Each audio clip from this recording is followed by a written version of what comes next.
नमस्कार। मुंबई में सूती कपड़ों के कारोबार में मशीन तो अपनी जगह पर थी, पर उनके चक्कों ने घूमना बंद कर दिया था। शायरन बजने बंद हो चुके थे और लगातार धुआं उगलने वाली चिमनियां भी थम गई थी। 40 साल पहले भारत का मैनचेस्टर कहलाने वाले उस दौर के बंबई का कपड़ा उद्योग तबाह हो गया था। लंबे समय तक चली हड़ताल के बाद मुंबई की कई कपड़ा मिलें जब बंद हुई तो उसमें काम करने वाले लाखों मजदूर का काम छिन गया। नौकरी जाने के बाद इन परिवारों में आर्थिक तंगी आते देर नहीं लगी। बेरोजगारी और बेबसी में मजदूर परिवार के कई युवाओं ने पैसा कमाने के लिए मुंबई की अंधेरी अंडरवर्ल्ड की दुनिया में अपने कदम रखे थे।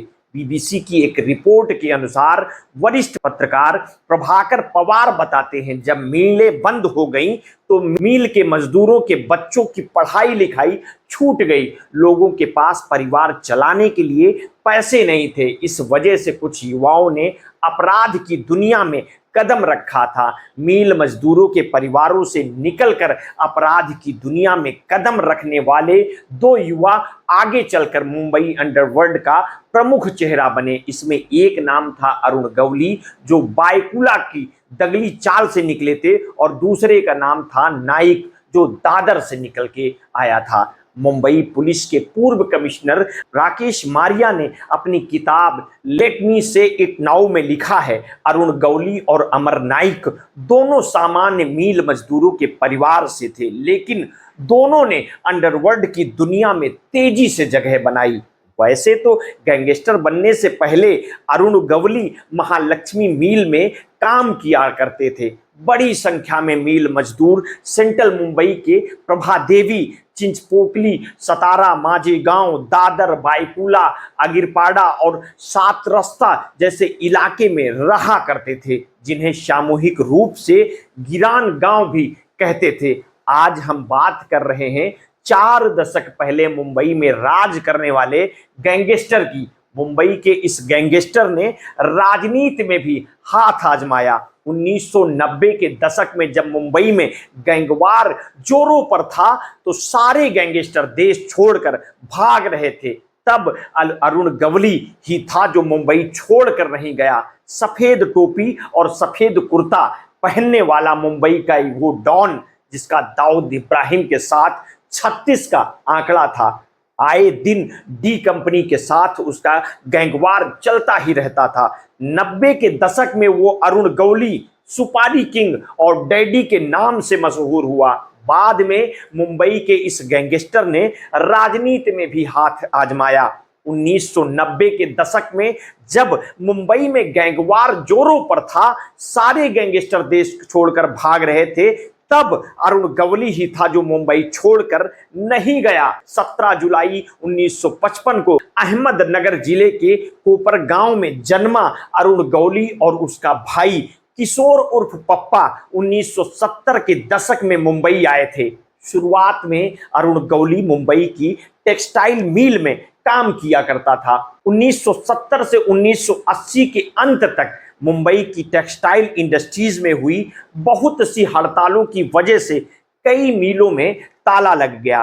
बहुत से नौजवान इससे बेरोजगार हो गए, जिनमें गवली भी शामिल था। इसके बाद गवली रामा नाइक और बाबू रेशमी की बायकुल्ला कंपनी में शामिल हुआ, जो सेंट्रल मुंबई के बायकुल्ला, परेल और सात रास्ता इलाके में जुर्म का कारोबार चलाते थे। 1984 से 1988 तक बायकुल्ला कंपनी ने दाऊद इब्राहिम की डी कंपनी की कई मामलों में मदद की थी। साल 1988 में एक पुलिस एनकाउंटर में रामा नाइक के मारे जाने के बाद अरुण गवली ने इस गैंग की कमान खुद संभाली और अपने घर दगड़ी चौल से अपराध का धंधा चलाने लगा। पुलिस एनकाउंटर में रामा नाइक की मौत पर गवली का कहना था कि उस एनकाउंटर की योजना दाऊद इब्राहिम ने बनाई थी, और तभी से डी कंपनी और गवली गैंग के बीच गैंगवार की शुरुआत हुई। गौली का गैंग काफी खतरनाक था और इसी वजह से डी कंपनी के शरद शेट्टी, छोटा राजन, छोटा शकील और शौत्या उर्फ सुनील सावंत जैसे बहुत से गैंगस्टर मुंबई छोड़कर दुबई भाग गए थे। फिर गौली के गैंग की भिड़ंत अमर नाइक और अश्विन नाइक के गैंग से हुई, जो 7 रास्ता के लाल बिटाची चौल से गैंग चलाते थे। साल 2004 में गौली ने अखिल भारतीय सेना नाम की पार्टी बनाई और मुंबई के चिंचपोकली इलाके से विधानसभा का चुनाव जीता। लेकिन जब गौली का भतीजा और विधायक सचिन अहीर और उसकी पार्टी छोड़कर शरद पवार की राष्ट्रवादी कांग्रेस पार्टी में शामिल हो गया तो गौली का राजनीतिक करियर संकट में आ गया। बाद में लोकसभा चुनाव में सचिन अहीर एनसीपी के टिकट पर गौली के खिलाफ खड़ा हुआ। दोनों को हार का सामना करना पड़ा और शिवसेना के मोहन रावले ने ये सीट जीती। गौली की बेटी गीता बीएमसी चुनाव में कारपोरेटर बनी। मुंबई पुलिस ने कई बार दगड़ी चौल की बिल्डिंग पर रेड डाली और फिर गौली के अंडरवर्ल्ड ऑपरेशन को तोड़ने में कामयाबी भी उसे मिली। कई आपराधिक मामलों में गौली को गिरफ्तार किया गया और कई बार वो लंबे समय तक जेल में रहा, लेकिन पुख्ता सबूत न होने की वजह से वो कानून के शिकंजे से बचता रहा। फिर शिवसेना के नेता कमलाकर जमसंदेकर की हत्या के आरोप में वो फंस गया और अदालत ने अगस्त 2012 में उसे सजा सुनाई। अरुण गौली पर बॉलीवुड की कई फिल्में बनी हैं। साल 2015 में मराठी फिल्म दगड़ी चौल में मकरंद देशपांडे का किरदार, जिसे डैडी भी कहा गया, अरुण गौली की जीवन पर ही आधारित है। साल 2017 में रिलीज हुई हिंदी फिल्म डैडी भी गौली के ही जीवन पर आधारित है, जिसमें अर्जुन रामपाल ने गौली का किरदार निभाया है।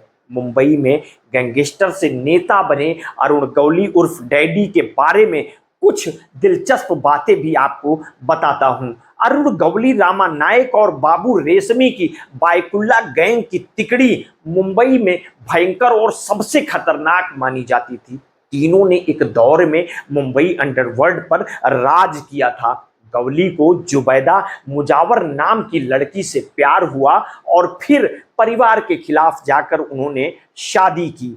शादी के बाद जुबैदा उर्फ आशा गौली दगड़ी चौल की लेडी डॉन बनी।